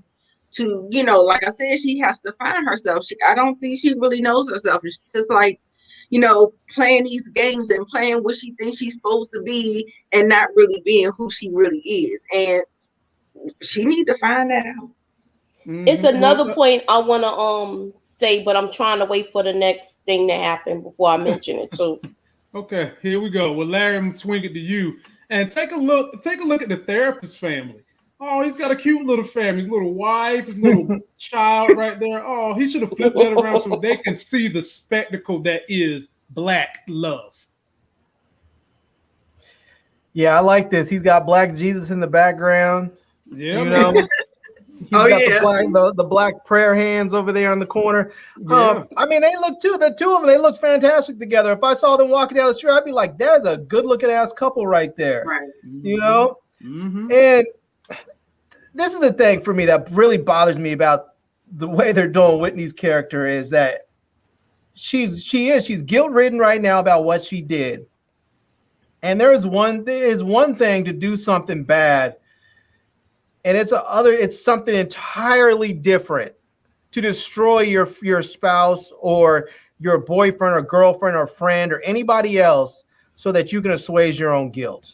Right. Like you did something dirty. You need to suck that shit up. You are guilty. You need to suck it up and deal with that guilt and bury it deep down inside and use that as fuel to make sure you never, ever do it again. Because if you go and tell him You feel like, oh, I have to tell him because I feel so guilty. That is the most selfish fucking thing on the planet. It's like, it's not going to change it. And it's only going to blow your relationship up. He's going to feel like he can't ever trust you. He's going to question whether or not he should marry you. And if you get married, there's always going to be that lingering doubt. Is she cheating? What is she doing? Before, when he's up there, like right now, when they're talking about how both of them are busy, they have powerful, high demanding jobs, and he's working all kinds of hours. He said it. I work all kinds of hours in the ER. I work at a trauma center. I can't change when somebody comes in with a heart attack or a bullet wound, so I need her to be a little bit more flexible because I can't. Well, now, if he's supposed to be at his best when he's up there wondering, I haven't heard from Whitney in a few hours. Is she with somebody else? Is she cheating? Is she running around doing this or that? Is he going to be at the best that he can be? And when he has to worry about that, I mean, you can't just blow up somebody's life because you want to get rid of your guilt. You did that shit. That's on you. I agree to a point. I agree to a point. I would agree with that if there was the opportunity for it to never be found out. Right. And, too many people know. There's way too many cooks in the kitchen. Hell, they still in the same city with old boy who I'm telling y'all, we ain't seen the last of him either. And the next point I had about that is, didn't we excoriate Emmett because he should have came clean to Tiff about his situation with Don before they got married? I don't know why we're not holding Whitney to the same standard. Because Larry said it didn't count because they wasn't married. That's what he was saying. When Emmett was cheating like that, and I said no. You don't remember he said that? That's not what I did. Yes, you did. That is not what I said. What I said is that he never cheated on his wife. I said Emmett has never cheated on his wife. That's what I said. I said when people kept saying he cheated. I said no, because they wasn't married. I said people kept saying he cheated. I said he did not cheat on his wife. He's never cheated on his wife. At that time, he had been completely faithful to his wife, and people were saying, well, he cheated on her before. I said they weren't married at that time. So when we're talking about marriage, he's been faithful within his marriage where she has not. She got mad about something he did before they got married and ran off and ruined their marriage. And that's what I was saying. There's a big difference. There's a big difference between what you do in your marriage and outside your marriage. Okay, so when we say I do, so if she tells him and comes forward before the wedding, they say I do, it's a clean slate. It don't usually work like that. Yeah, and it seems like you got double standards. No, it's not a double standard. I'm not saying that it's going to be a clean slate. What I'm saying is that if she tells him now and then they go get married, he's still going to wonder. He's still going to wonder, okay, she lied to me before and cheated. And now that we're married, am I going to have to worry about this? He's still going to be thinking, am I have to worry? Is she going to cheat? Is she still going to continue to lie and be with someone else? Now, she will. Now, once they get married, if she never cheats again, then she's completely faithful within their marriage. But he's still going to be wondering because she cheated and lied. And that's why part of me says that if you don't deal with that. That's part of the reason why I'm saying is that you probably should just keep that to yourself and deal with your own guilt. Because if you plan on going through with the marriage, then you should just swallow that guilt and deal with it so you don't blow up his life. You don't blow up his confidence. You don't blow up his sense of trust. Well, my issue with that is they get married and then old boy pops back up in the life and she had an opportunity to tell him before they got married. It's still going to be a blow up. It's still going to be a problem. And now you're married and you got to work harder to get rid of her if you decide to get rid of her. I mean, there are consequences to all that stuff. No doubt. There are consequences to cheating and all that stuff. And that's one of the reasons why you just shouldn't do it. Right. But if you get caught up in that situation, I think at some point you have to think about why you're telling the person and what telling that person is going to do. And if you're telling the person because you're assuaging your own guilt, I think it was already selfish enough that you cheated. Now, on top of that, you should not blow up that person's life so that you can feel better again. You already did. You already went off and cheated so you can feel good about yourself. And now you're trying to go ahead. Now you're blowing up their life so you can feel good again. That's just as selfish gets. She did some bird brain crap anyway. All her friends was telling her not to sleep with that dude. But see, that's another issue with her. She still has reservations within her that she needs to work out before she get married in the first place. When we get to the next one, I'm going to show you the other reservation too. All right, well, we there now, and it's on you, Moochie. So now she shows up at Sunday's mystery apartment, which I definitely had a problem with, because in the same scene, Sunday is telling her she need to come clean, and then when she asks her, "Are you going to tell your boyfriend, your fiance, about what we discussed?" She said, "Nope," and walks away. In the midst, she's walking into a lie because she's walking around the apartment that homeboy don't know nothing about. He's under the assumption that she is completely moved in with him and they're going that way. Moochie, take it away. Okay, with this, I feel like how you taking advice from her and she's not telling the full truth with her man? Mm-hmm. I don't know. Like I feel like she, like, you giving all of this sound advice to everybody. And Sandy, to me, she's the most sensible one out of all four of them. Mm-hmm. Well, how you telling her this and you not telling speaking your full truth? Her explanation to it was all lies aren't created the same. Yeah, that's what I'm saying. So it's like what she said. You might as well say, "Do as I say, not as I do." That's what that's real. That's real. As I do. That's real. All right, Nita, what you want to jump in there and say about old Mystery Masande? That's her new nickname for me, Mystery Sunday. Mystery. You know what? I don't know. I was so conflicted with this particular scene. Her telling her to tell him. I don't think that would serve anybody at this point. It wouldn't serve him. I mean, it would serve her, but I don't even think it would, because she's still gonna feel messed up. If you look at the aftermath at how bad you're gonna hurt your future husband or possible ex-fiance, because he could leave her for sure. Now, if you're ready to deal with that consequence, girl, I don't know. I said, girl, when Sandy said that, I said, girl, I think you should talk to your therapist, not your girlfriend. So, well, she already spoke to the therapist about it, and the therapist told her to, like, you need to leave that back there. Yeah, the therapist said don't say nothing. All right, you already talked to the therapist.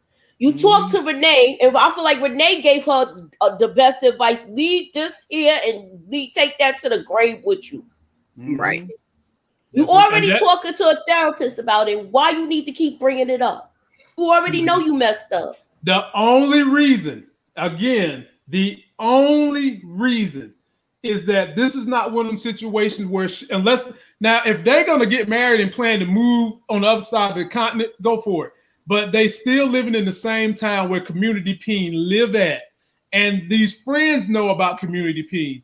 And Community Peen hang out with them too. And that's right. That's my fear. If it wasn't for that, then hey, I would, you know what? Let it stay. You can never hurt them, all that stuff. But unfortunately, you're still living in the same situation as some of these old heads said, you don't poop where you eat. And you're still in that same situation. You go to Vegas for that. But she didn't do that. And then she still has something innate within her where it just doesn't feel like she's ready to get married. Big Larry, take it away. Yeah, I think that and then look who shows up at Sunday's house. Yeah. I mean, it's just funny to me that she said I need to have a conversation with someone that's in a grown-up relationship, and Sunday's not in some fantastic grown-up relationship. I mean, Sunday's up there, was running around living some secret fantasy with her professor, you know, not telling the university about themselves. They weren't living this honest, grown-up relationship. And then on top of that, She's like you said, she's up there keeping this backup apartment and lying to the dude about it. Sunday's not. What I will say is misery loves company. She does not need to talk to any of her girlfriends about her relationship because you have one that's in the midst of going through a divorce. You have another one that is just Madam Blue Balls that's just running around hopping off everybody at any given moment, mid-stroke, as you guys say. And on top of that, you have a damn dude that loves you, moved his ass back from Africa to come be with you, and you can't decide if you can't just acknowledge that you want to be with him and be with him. Instead, you got to kick him out of bed mid-stroke too because he doesn't care about some random celebrities, you know? And then on top, you know, and then Sunday with all of her craziness, really what she needs to do is go find some freaking 65, 75-year-old woman and go talk to her and tell her, this is what I did. What should I do? And let this woman tell you the dead on truth about what's going to happen in your relationship if you do what you're about to do. How he's all about the way that she loves him because of the way he looks at her, the way that he sees her, how all that's going to change. How even if they get married, he's never going to look at her the same way again, and she's going to feel that, and their relationship is going to change as a consequence, and it may not last, even if he's completely, you know, faithful and goes about his life. He's never going to look at her the same way. She's going to feel that energy. It's going to change the dynamic in the relationship, and as a consequence, the relationship may fail. Now, one way to deal with that is keep your damn mouth shut until you can deal with yourself. And that feeling of guilt goes away, and he's going to keep looking at you the same. You'll be able to go back to looking at him the same. But Larry, that's the problem. That's the problem they're having. He knows she's hiding something because she's exuding what she's trying to bury. He said that in the therapist session. All over her face. Her name is not even learn to deal Whitney, with it. It's guilt. Well, that's the problem, Larry. She can't deal with it. That's her problem. She cannot deal with it. That's and here's the other thing too. She's up there feeling like, oh, I've always done this. I'm with my college sweetheart. We've been together since freshman year, and now I'm in my 30s, and I'm doing this with corporate America and this and that. She's basically just saying like, I never really had a chance to go out there and party and live this. It's like she wants to go soil her royal oats or something. She wants to go out and live the whole life or something.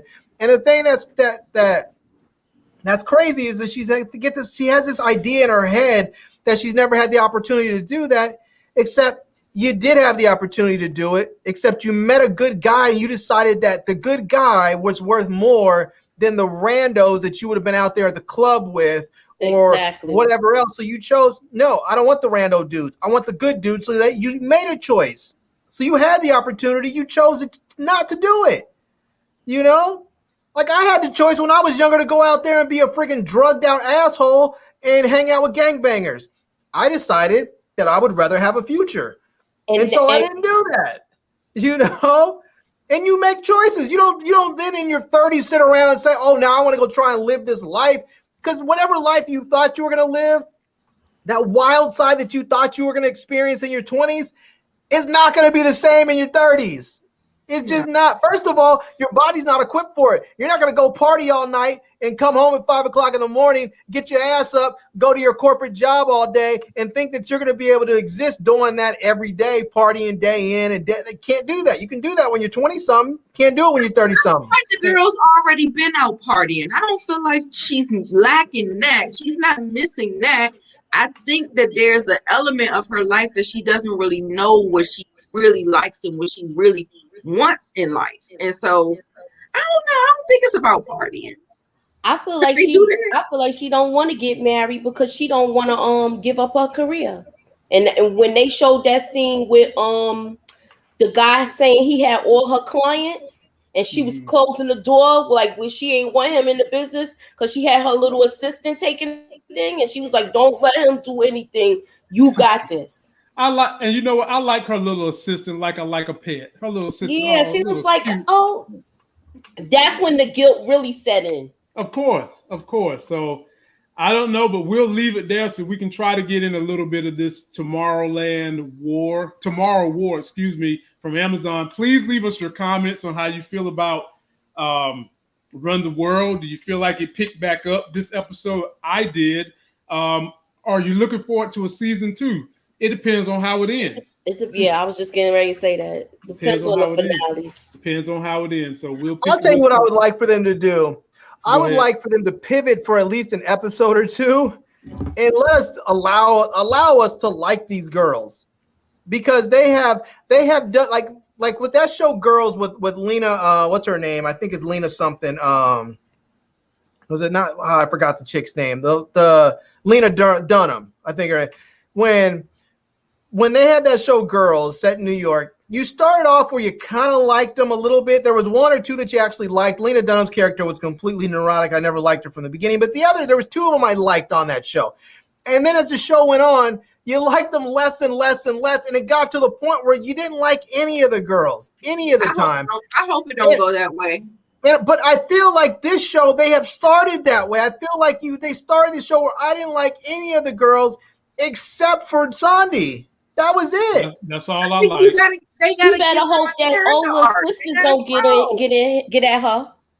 Well, that's what I'm saying, Nita. I hope they bring in some episodes where they allow us to start liking these girls, because I don't like any of them right now. I'm sort of like, why should I watch this? I don't like them. Like, I'm not rooting. Like, I want to root for the people that I'm seeing. I'm like, I want you. Like, I'm rooting for them. Like, please make a good decision. And I'm not rooting for these people because I'm like, you're just a dumbass. You have a great job, a shit ton of money. You're beautiful. You have fancy clothes. You have men that love you. And you still can't figure out how to get out of your own way. I do like the men on this show. I do feel like whoever wrote this did write the men with very, very good intentions. And I hang in there to see the professor. I hang in there to see Ella's boyfriend. And I hang in there to see what other turmoil is going to happen between Whitney and Renee. And so for that, you keep me in here. But Larry, we're not going to see a face turn, in these women probably till next season, if they get a next season. I'll tell you what would make me like Renee if she simply called her husband and said, I'm sorry, I fucked up. Well, there's still a chance of that happening if the wedding goes. If she does that, Larry, they're going to be right back in bed together. Trust me. She's going to be salty if he shows up with a +1. Oh, my Lord. He can't show up with a +1. They already solved that problem. He can't show up with no +1. Whitney said she couldn't show up with a +1. He can't we have show no up with idea no what her husband. +1 We have no idea what Ola told him he could do. He can't show up with no +1. He's been excommunicated. No, because Ola is his boy. Ola might have said, sure, you can bring a +1, no problem. Well, I know it's his African sisters. He might have just simply said, you know what, my uncle so-and-so is not going to be able to make it, so go ahead, we have an extra plate. You can bring a +1, no problem. Okay. All right, ladies and gentlemen, stick with us. This is going to be our review of the Tomorrow War. And if you haven't seen it, it is an Amazon special. It stars my boy Chris Pratt, directed by Chris McKay. You also got J.K. Simmons' old butt in there looking all muscled up. And you got Giovanni Strandberg. I haven't seen her in anything else. And for those of you that who else is in there, right? Who's that? Aldous Hodge's little brother. Yeah, I saw that. He looks just like him. He's the badass. Yeah. Which one is he? He was the one that the black dude. He's the one that had cancer. That's Aldous Hodge's little brother? Yeah, that's his brother. Yes, I got a picture. Yeah, that's his little brother. I like that dude. I've seen him before. Yeah. I like that dude. I mean, didn't you look at him and think? Didn't you look at him and think, damn, you look like Aldous Hodge a little bit? And I had to look at him thinking like I've seen him in other stuff, and I was trying to figure out where I've seen him in other movies, but I didn't realize that was his brother. Yeah, see, I'm all about that nepotism. I'm big ups to him. I hope they have other brothers they bring him in too. So, ladies and gentlemen, the round table on this great story is that it takes place in the year 2022. Chris Pratt is playing the character of an ex-military person who winds up becoming a science teacher. And they go home, they're having a party, they're watching soccer, and then bam, this chick pops on the screen. She comes through a portal, and I will tell you guys the name of the portal to warn everyone that in the future they're being ran over by white spikes, which are those creatures that you see on the screen. These white spikes, they are so deadly that they're having to recruit people from the past, ladies and gentlemen, to get in there and help them in the future. And now some people are drafted, some aren't. But most people get drafted and they put on these armbands that get them through the time portal thing that they have to use. And Chris Pratt has a daughter, #GirlDad. Now, this is the particular twist, and then I'll let everybody else go in on the different parts of the story. One of the things that I've seen time stories before, we've all seen Back to the Future. We're now going through the MCU doing their timeline stories. How many times have you seen a timeline story where you have a father with his young daughter, gets pulled into the future, and then has to work underneath his daughter, who is the head of the military medical division and is a sergeant badass herself? She's a colonel. Did you hear her name off all those degrees? And he said Cal State. She said MIT. MIT. And he was like, whoa. He was like, oh, damn. Okay. Yeah. And so, ladies and gentlemen, you get through all that to finally figure out what is it going to take to destroy these white spikes. Well, his daughter, who is an adult in the future, figures out that if you get to the queen, you can come up with a serum that can get rid of them if you go back in time. Because everybody in her future winds up dying, but they're able to send him back in time to synthesize this cure. Long story short on that, they get back and realize that these creatures, it's not like they descended upon Earth in the future. The creatures are already here on Earth. They froze in the deep freeze, and global warming caused them to be thawed in Russia. Nita the Diva, I'll get with you. Pick up anywhere I left off because I left some things open for you guys to fill in the holes. I know. I was just asking, is this spoiler free or are we getting into? Oh no, it's spoilery, baby. It's spoilery. Ain't no need not being. It's spoiler free. Spoil it. This is raw. This is raw with no protection. None. Ooh, baby, I like it raw. No, Moochie. Give us your sound effect, Moochie. Oh, Lord. See, she do it in a way that I ain't doing it right. She do it with emotion. You know, Moochie has that thunderclap. Yeah, you gotta watch out. Oh, I really, really liked it. It was okay, because me critically thinking, for just an average viewer, I liked it. I liked it a lot. It was very entertaining. I liked the twist. It felt like 3 stories mushed together. It was like they kept going back in time. What I wondered about that serum that they got.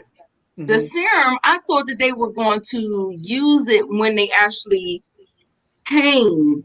Like when they came and went there, I don't think that they was prepared. They was not ready for that whole. They didn't May I intervene real quick, Nita? They didn't tell them anything about what they was going to see. That was one of my problems with the story. That was that ending, and the fact that you didn't prepare these people for what they was going to be dealing with. You didn't. I mean, because they said if we told you, you'd be too afraid to come. However, nobody goes to the military without knowing your enemy and how to defeat them. So they just dropped your boy in there. He didn't know where to shoot. He's shooting. These things look like they bulletproof. And your boy Aldous Hodge's brother had to tell him the neck and the stomach is how you take care of them. But at the very end, in this scene right here, I was frustrated by that, because why are you trying to inject them versus throw a bomb all around the whole place and blow their ass up? That's all. I mean, like, because they was trying to blow them up anyway. Right. Yeah, remember, some of them came out the fire before when remember they was running through the fire. Remember when they blew up that thing with the the serum with the serum though. Blow them up with the serum. Right. The serum is what's going to kill them. Right. You could have put some of that in there, had something on their little, whatever these little things are, the sacks they're in, inject them, and then just blow the whole thing up.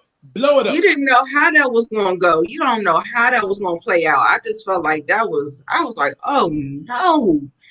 Yeah, so it was some things that kind of frustrated me with that whole, the way that played out, because for some reason I kept saying I thought the mission was to be prepared for when they did attack. You know what I'm saying? I thought that was like mass produced, so you could just be able to be ready when they did attack. But then they had to go do all this extra work trying to figure out they're already here, where they at, and all this other stuff. I was like, oh, so Now, this. see, I mean, I that's did where it like felt that like a part. whole nother movie. I did like the part where and I knew that the black kid that was his student in the school, I knew they was going to the use his Volcano line. Kid, Martin. Yeah, yes. Yeah. You automatically knew they was going to use Volcano Kid because he was just too smart and they was just ignoring him. So I knew when they started talking about Russia and the Ice Age, I already knew they was going to go back to him. So Yeah. I'm I like kind that of. kid. I like the fact that they had a lot of the kid. smart black educated people in this. I mean, we've had smart black educated people for centuries, but we've never gotten our shine till now. And we're still behind in getting that shine. Exactly. Big Larry, jump on in there with some things you like about the movie, things you didn't like, and then we'll punch it to Moochie. Yeah, I mean, one of the things, like that end scene there, I mean, I sort of didn't bother. The inconsistencies and some of the silliness didn't bother me because I wasn't really focused on it because I was thinking, it's aliens and people coming back from the future. There's a whole bunch of stuff that's just sort of, you have to suspend your disbelief anyway. So I did. I was really more focused on the relationship with him and his father. And I just thought that was really great that here he is, you know, like so angry with his dad over the years about his dad. His dad never really being there for him as a kid and sort of leaving and checking out because his dad was messed up over, after he came back from Vietnam. And then to have him come back and, or go to the future and find out that he basically did the same thing, and so to be able to go to his dad and sort of allow his dad to have some absolution, I think was really kind of nice. And it was they didn't really, I mean, they touched on it, they did it, but I felt like that could have been a bigger element in the story. I thought it would have been really nice if they worked on that a little bit more, but that was one of the things that I liked most about that, the later part of the movie, because honestly, before that, I was like, I like the movie a lot, but I was like, it's getting a little long. And when I hit pause on there and said, oh, damn, there's another 30, 40 minutes left, I was like, what are they going to do? And then when he went to his dad, I was like, okay, cool. Now we're going to see this relationship go down. And so, yeah, I was okay with it because of that relationship in the second half. Okay. So. Okay, cool, brother. Cool. Moochella, I want you to jump in here, but let me highlight something for the people real quick. So this is his daughter in the year 2022, where it takes place in the past. And this is his daughter, the colonel, the medical lead scientist in the future. And this is when she's about to die. And here's the queen attacking her, getting ready to push her ass right off the cliff. And he had to watch his daughter die in the future after hearing that story Larry told about how he left the mom and the daughter in the same way J.K. Simmons' character did him, because he couldn't deal with everything that happened when he came back from the war. Moochella, pick up on in there anywhere you want. With this, I like the fact that him and his father repaired their relationship. I didn't like how when they took him when he got called to get drafted. I didn't like the way they wasn't telling him everything. I had a problem with that. Like, you want me to do all of this, but you not, like, everything's like a need to know, but you gonna tell me I'm gonna die in 7 years? But you're not gonna tell me how. Y'all, the roughest part, crazy to me. The roughest part is when they failed, when they first went 30 years and how they failed. Something happened. Yeah, did you see some of them hit the building? Yeah, that was crazy. Bruh. I'm sitting here like, how the heck you cannot send these people somewhere they don't know what they're dealing with. So yeah, but they lied to them. Machine malfunction where they wasn't gonna land where they were supposed to land. They were supposed to land in the water, and right when everybody was taking off to go into the wormhole, it did some kind of malfunction where it was already set in motion where they couldn't stop it. But mess. I was like, you dang, they still could have addressed it.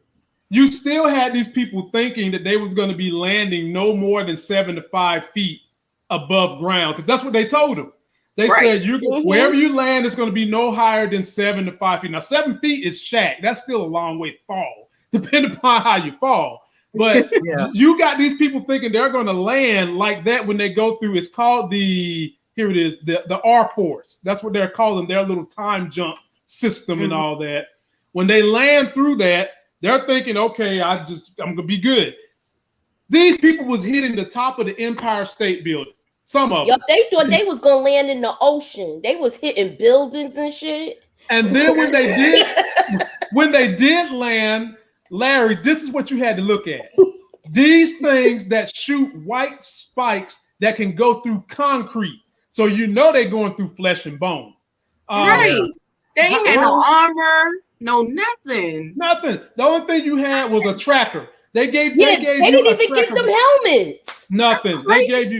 They gave you an armband that would that would pull you through into the future and track your heart rate to make sure you're alive, and that's it.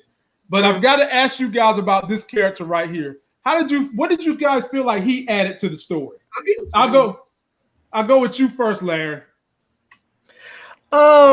I actually liked him. I thought his character was funny. He added a little bit of levity to the situation, because it's sort of like, here's this sort of goofy black dude who's very smart, runs a company, and has absolutely no military experience. And, Zero. and he's probably very much, because he didn't seem like he had any sort of violent tendencies to him. He's probably very much like a pacifist in the past, just not that type of dude. And then, and at one point he even said in there, I was embarrassed. He told him, I hid. And that's what a lot of people would do, and a lot of people have done throughout history. They've hid and they've survived. I mean, we have fight or flight, and some people fight, other people flee. And so, but we knew he was going to come into it. We knew he was going to play his role because he owned a company that just so happened to be a company that could mass produce this serum that they needed. And so he was able to be, we knew he was coming into effect, but we also got to see he was smart, but we also got to see he redeemed himself at the end by not hiding and by fighting. And he came in at the very last minute. And I think it was his dad. I think it was a dude's dad that he ended up saving at just the last minute. One of those white spikes were about to get him. Yep, so. It sure was. Nita, how did you feel about the black brother? I thought he was hilarious. He was so funny to me, because it was like when they was in the little when they were in the research facility and they was just about to make contact with them, like they heard them, they saw they was in there, and when he was going down the steps saying shit, that's the exact, that would have been me. It was just so funny to me. It was hilarious. He was like comic relief for me. So yeah, I enjoyed him. Moochie, what'd you think about him? He was funny to me. He was really funny. Did y'all catch it that he said that his wife went first? Yes. Didn't come back. Yes. I caught that. And I felt bad for the brother, and I'm sitting here thinking, you done lost your wife. You're really not a combat type of cat. And it was just amazing to me how Dan, who is played by Chris Pratt, just kind of took him under his wing and helped him out, because Dan liked him because he was a man of science. And so, that was something Dan was doing with his daughter, teaching her to be into the sciences. So I think that worked out well for them. But it also was a touching moment when they got up with Aldous Hodges' brother, and Dan was getting ready to have to go and meet his daughter as an adult. And he told him, look after this guy for me. Look after him for me. Ew, look at that thing. What would you do? Look at that. Look at that. What would I want to do? Shit, just like him. Right. Just like him, y'all. And look at how they move. It's interesting. They didn't really touch on it too much, but it wasn't random how they put these people together. They made it seem like they were selecting these people sort of at random and then just drafting them. But it clearly wasn't random how they were selected and what teams they were put on, because you have you have Chris Pratt's character, who's also a scientist, but he's also a combat veteran who's done two tours. And I think he was in like the forces. I think he was in special forces or something. Because he was. And so he had a lot of experience. He had a lot of experience in combat, and he was a scientist that was who was able to know what to look for, how to get stuff, how to work with all the sciencey stuff they were doing. And then on the other end, you had the black dude who also ran this company. And if they knew that they needed to mass produce this serum on that side, they knew that black dude was going to be able to get it done. Yeah, you know, and so they did. But it's like if you're watching it and you're listening to the movie, you kind of get that gist. But they never really touched on it. They didn't talk about it a little bit, and I think that would have made sense to actually talk about why some of the people that were there were put together. I think it would have added something to the story a little bit. You would think they would protect them a little bit more too, since they needed them in that kind of capacity. Right. Yeah, that's why Dan said that to Dorian to look out for this guy when they went without him. Yeah, that's what I was saying. Okay. Yeah, I think that's why they did it. But he could have been one of them people that fell on top of the building and got his skull bust. Well, that was a malfunction that they couldn't control. Yeah. Right, that was out of their control. But yeah, still, they couldn't control that. Because they was getting them asses beat over there on the other side in the future by them white spikes. So I want to come to you guys and ask you if you had to rate this on a scale of 1 to 10, 10 being the best, 1 being absolute hot garbage, and I'll start with you, Nita. How would you rate this movie? 7. I give it a 7. Okay. All and right, it's a weak 7. So I would say maybe 6.5, 7. A 6.9, huh? Just barely under the tick. Moochie, what would you rate the movie? I was gonna say an 8, but I mean, I liked it. I mean, it didn't really have parts where it dragged. I like the fact that they had him and his daughter have the little rapport where they was working together. Mm-hmm. And he realized what happened.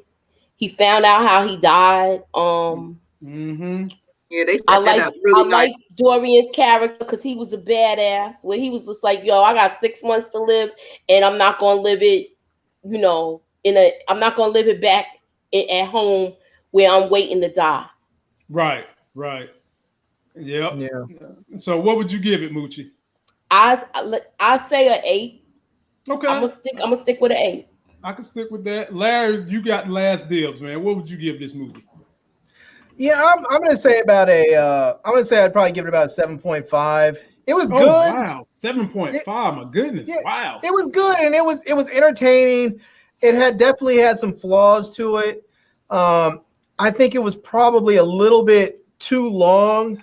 I feel like for the length that it was, they could have given us a little bit more character development. They could have explored some of the relationships, between the people more, and they didn't. So I just they spent a fair amount of time on relationships with like the daughter and the father. I feel like they could have taken some of that time. I feel like we got enough of that. They could have taken that time and put some develop the relationship between like the soldiers that went over there. And to be honest with you, I was a little disappointed that the chick I can't remember her name, the one that played in 24. I was Betty Gilpin. His wife. Was no. The one that went over as a soldier that was killed when she fell down through the. The black chick. No, the white chick. The white chick. White. Yeah, funny looking face a little bit. So you had the heavy set dude, and then the white chick that was. Oh, when they fell in that thing. Yeah. I was really disappointed when they killed her because I was like, she's a known quantity. I just assumed because she was a known quantity, she was gonna live for a while, and they just sort of like. That was one of those roles that they could have given that role to anybody. They could have given me that role, and I would have been just as it was kind of a waste of her talent to put her in that. They should have had her in something else. That's probably what made it good for some people because I thought that she was gonna. I thought she was gonna make it to the end. Right, I'm sitting there saying to myself, "Ain't no way she about to die. She's too big of a talent." And off with her head, she died. Yeah, so I was kind of hoping that she would, because I wanted to see her. I wanted to see more of her in there. I like her as an actor, and I wanted to see more of her in there, and we didn't. So that was a little disappointing. But yeah, I mean, it was there were definitely some good parts. I thought it was way too long for what it needed to be. I just think that, and honestly, I think that it was only this long because it was going straight to streaming. I think if this movie were going to be on the big screen in theaters, they would have cut this. They would have cut about 30 minutes off this movie. Probably so. Yeah. But it was good. I'm gonna give it a 7.5. But I can't. I mean, that's probably being generous, and part of that is because there's so many crap movies out there. Some of the movies that they've said they're coming out with straight to streaming on, like on HBO Max and Showtime and Disney. Some of them have been absolute garbage. And you think like, oh, they're putting these movies that would have gone to the theaters on streaming. I'm like, this movie probably would have tanked in the theaters because it's hot garbage. But this one was actually good. And if this movie was in the theaters, I think it would have done really good because it has all the elements of like a good, just like big screen, IMAX, lots of blowing stuff up and loud noises, all the stuff people love with these big experience movies. And I think it would have been fun like that. So, but all I'll right. give it a 7.5. Ladies and gentlemen, I'm giving it a 7. For me, I enjoyed that it had more meat to the story than what you would typically experience with this type of action, thriller, horror, sci-fi. Well, not even horror, but more sci-fi type of movie than what you would normally get. I did like the dynamics between the father and the son and the father and his daughter. The score was nothing memorable. There was no memorable music about this whole thing. And the acting was fine. Acting was really good. I would even say the acting was pretty good because they did cast these characters together in these little teams when they send them to the future very, very well. The only drawback I have is the same one Larry and everybody else has said. It was too long. You could have revamped that whole extra 40 minutes left when they come back from the future with the serum, and then we find out that they are frozen in Russia and have been here for years before the first ice age. They've just been down there, but they've got to dethaw. I don't feel like it took a whole secret mission to go and handle that business. I felt like that could have been easily eradicated because you had already gotten everybody heartstrings pulled. You'd already gotten everybody fully invested in the movie to that point. But I will agree with this, what Larry was saying. If it would not have been for that, Larry, we would not have gotten more of the interaction between the father and his son. And so that probably was the whole setup for the whole dethawing the aliens, and we got to go attack them in their spot. It gave a chance for the father to basically come help the son come to his rescue. And then at the end, you saw that they started to build that relationship. So for me, ladies and gentlemen, the only reason I'm giving it a 7, and I can't go any higher, is just because it was just a little too long. But overall, you will be thoroughly entertained. Highly recommend that you see it. And when you do see it, be sure to come back here and leave us a comment because I will make this an independent review with just us. So let me ask you, would you have liked to have seen more of them together when they were training? No, what I would have, I don't want to say, okay, let me couch this correctly. I would have liked to have seen them better prepare for the aliens. And I don't want to say that I need to see them going through the drills of training, but I did want to see, okay, what are their weaknesses? How can we attack the enemy? I needed you to expand a little bit more on how we're going to win this mission other than we're going to suck you through the portal. You're going to drop about 5 to 7 feet from your destination, and we can't tell you what you're fighting because you're not going to want to go. Basically, they just dropped them in the water and said sink or swim. That was terrible. That's exactly that what was they so did. unrealistic And to me, the guy, Dorian should have told them about how to kill them when they was looking to see were they around yet. That's when he should have been like, look, this is how you got to kill them. He was like, no, you just got to run from them. Yeah, he could have took advantage of that. I didn't understand that part. See, I was thinking if they would have given us like a 10-minute training scene where they show them, you know, maybe fighting something, you know, and teaching people how to use weapons, because there's a lot of these people who had absolutely no military experience whatsoever, and they're basically saying you're going to do a 7-day tour, all you have to do is basically survive. And so I think if they would have given them a little bit of training, and within this training, you could have had it funny, a little bit of levity, where you have people like the black dude who knows nothing about guns, and he's up there with his clip falling out and all the other stuff. And they could have then had a session where they're all in their, you know, maybe in their dorms or whatever, talking about what they do, and you could have gotten a little bit of backstory about, oh, I run this company, and somebody else could have been like, I'm a school teacher, or somebody else doing whatever. You would have gotten to know the soldiers a little bit better, because for the most part, like when that one chick got killed, I like her as an actress, so I wanted to see her more. But when other people got killed, I didn't care because I didn't know them. You know, you have to let people know you, but you have to get them to know the character so they care when they die. You know, and they could have done that in maybe like 10 minutes, and that would have made it that would have made the movie a little less long for me. Okay, but overall, we still highly recommend this movie. Amazon Prime, go check it out. Don't forget to like this video, comment, subscribe to everybody's channel. They all have a channel up here. Links is in the video description. And until that next Sex is Hell video, which will be tomorrow when we drop Loki, we'll see you. Peace. Anything else y'all plan